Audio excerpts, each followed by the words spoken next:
ہمارے ایک دوست اس معاملے میں تھیکرے کے اس کردار سے بازی لے گئے. بازی لے جانا یعنی اس سے بھی آگے بڑھ گئے. تو رائٹر کہہ رہا ہے کہ ایک ناول نگار ہے، انگریزی کا ایک ناولسٹ ہے جو ناول لکھتا ہے، تھیکرے نام ہے اس کا.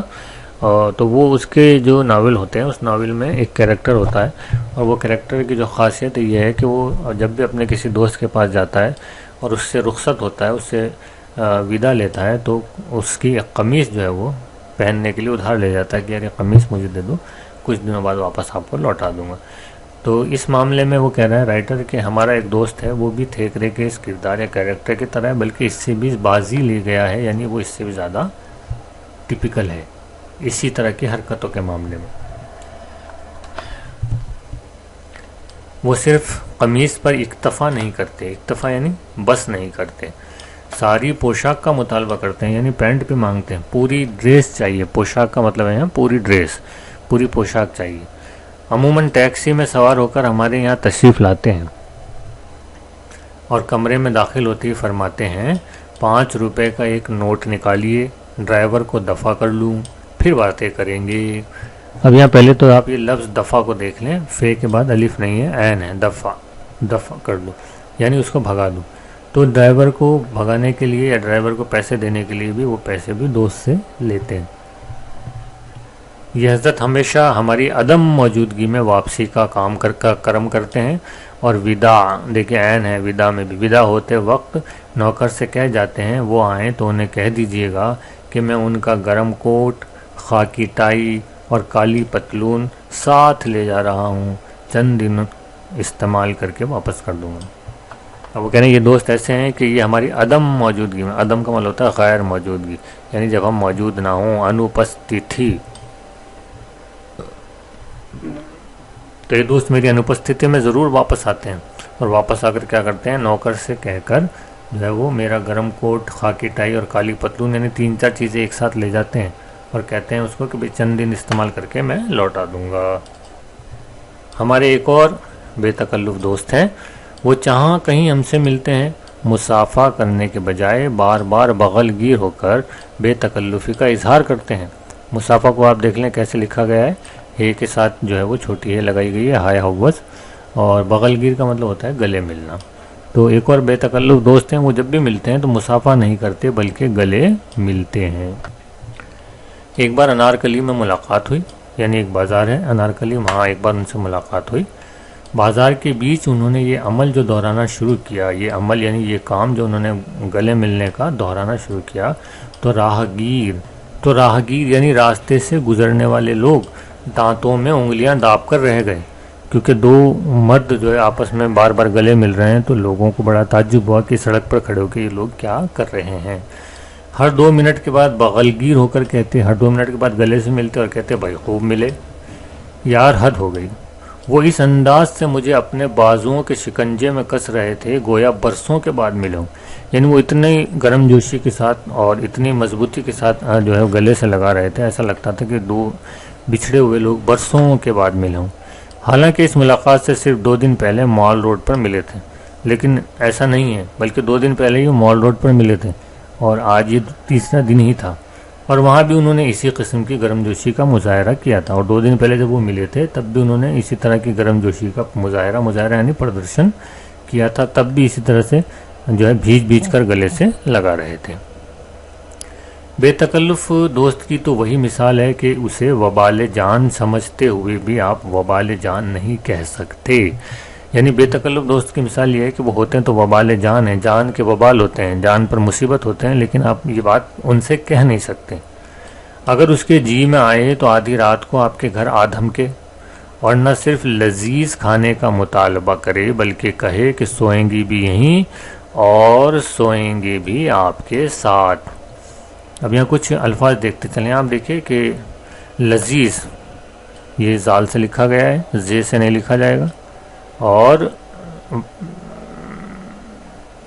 مطالبہ میں آپ دیکھ لیں توئے سے لکھا گیا ہے اور بے کے بعد ہائے حوض جو ہے وہ لگائی گئی ہے، تو اس میں الف نہیں آئے گا. تو یہ 2 لفظ ہیں، ان کو ضرور بغور دیکھیں آپ. تو بے تکلف دوست جو ہیں وہ ایسے ہوتے ہیں کہ کبھی بھی آ جاتے ہیں، کبھی آدھی رات کو آ دھمکے اور کہہ دے ہم تو کچھ یہ لذیذ کھانا کھائیں گے، یہ کھائیں گے، وہ کھائیں گے، پھر آپ کے یہیں سوئیں گے اور پھر سوئیں گے بھی آپ کے ساتھ ہی، تو کچھ بھی مطالبہ وہ کر سکتے ہیں۔ دوپہر کے وقت آپ سو رہے ہوں تو قینچی لے کر از راہ مذاق کے طور پر آپ کی دونوں مونچھوں کا صفایا کر ڈالے۔ شدت درد، دیکھیں یہاں اضافت لگی ہے، شدت درد کی شدت سے آپ کراہ رہے ہوں تو بدتمیزی سے آپ کا منہ چڑانا شروع کر دیں، اور جب آپ کی مونچھیں کاٹ ڈالیں اور جب آپ کو تکلیف ہو تو اس تکلیف کا بھی وہ مزہ لیں اور آپ کو منہ چڑانے لگیں۔ بعض اوقات، کبھی کبھی بے تکلف احباب یعنی دوست ایسی حرکات، اب یہ دیکھیے حرکت کی جمع ہے، حرکت اس کا بہووچن ہے حرکات،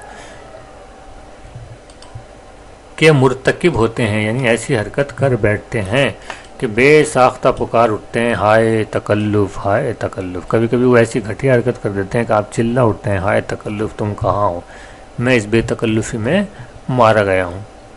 ایک دفعہ مجھے دہلی جانا تھا، گاڑی کے آنے میں دیر تھی، پلیٹ فارم پر ٹہل رہا تھا، اتنے میں ایک دوست سے ملاقات ہو گئی۔ پوچھنے لگے کہاں جا رہے ہو؟ میں دہلی۔ کہنے لگے دہلی جا کر کیا کرو گے؟ چلو باٹا نگر لے چلیں۔ میں نے معذرت یعنی معافی چاہی، معذرت دیکھنا زال سے لکھا گیا ہے۔ ادھر ادھر کی باتیں ہوتی رہیں، یک لخت اچانک انہوں نے کہا ذرا ٹکٹ دکھائیے تو۔ میں نے ٹکٹ دکھایا، ٹکٹ لے کر انہوں نے اس کے ٹکڑے ٹکڑے کر دیے اور قلی سے کہنے لگے صاحب کا سامان واپس لے چلو، انہوں نے دہلی جانے کا ارادہ ترک کر دیا ہے۔ ترک کر دیا یعنی چھوڑ دیا ہے، کینسل کر دیا ہے۔ تو اب بھلا یہ کیسا مذاق ہوا کہ آپ اسٹیشن پھڑ کر ہیں اور آپ کی ٹرین آنے والی ہے اور دوست آئے اور آپ کا ٹکٹ پھاڑ کر پھینک دے، یہ بے تکلفی ہے۔ انہی صاحب نے ایک بار اس سے بھی عجیب حرکت کی۔ ایک دن میں دریا کے کنارے کھڑا ہوا، غروب آفتاب یعنی آفتاب کے غروب ہونے کا، اس کے چھپنے کا منظر دیکھ رہا تھا۔ منظر یعنی درشیہ، نہ جانے آپ کہاں سے آ ٹپکے۔ آپ نے آؤ دیکھا نہ تاؤ، پیچھے سے مجھے اس زور سے دھکا دیا کہ میں لڑکھڑاتا ہوا پانی میں جا گرا۔ آپ نہایت ڈھٹائی سے قہقہا لگا کر فرمانے لگے، ڈھٹائی یعنی بے شرمی سے، واہ خوب چھلانگ لگائی آپ نے۔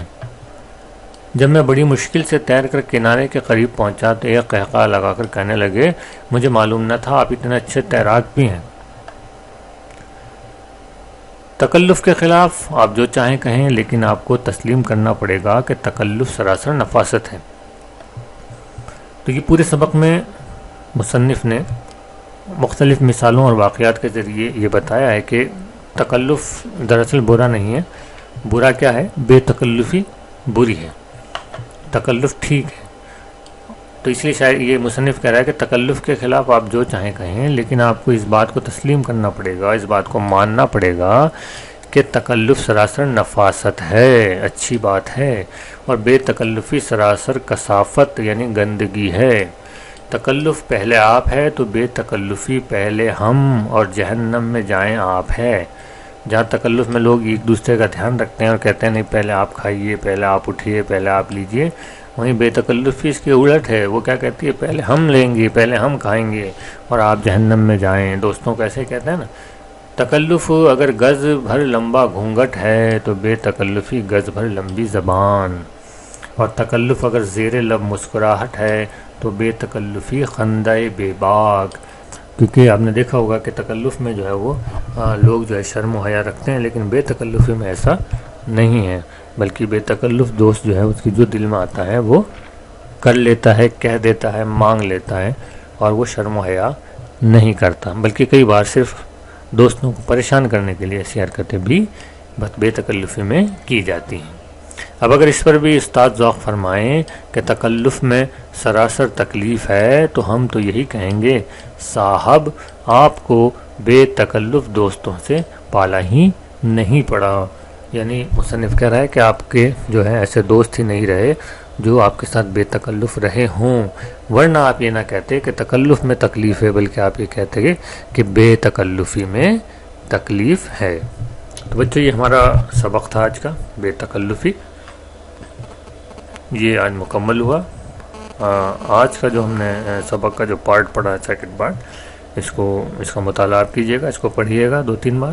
اس کی جو مشکل الفاظ ہیں وہ آپ کو اپنے شیٹ میں کرنے ہیں، آپ کو اپنی کاپی میں بھی کرنے ہیں، اور اگلے ویڈیو میں ہم اس کے جو سوال جواب ہیں ان کو حل کریں گے، اور جو کچھ بھی پیچھے کی مشقیں دی گئی ہیں وہ مشق حل کریں گے، اور اپنی کاپی میں آپ اس کو لکھیں گے اور اپنے ٹیچر کو دکھائیں گے. تو آج کے لیے بس اتنا ہی. مجھے یعنی اکمل نعیم صدیقی کو دیجیے اجازت.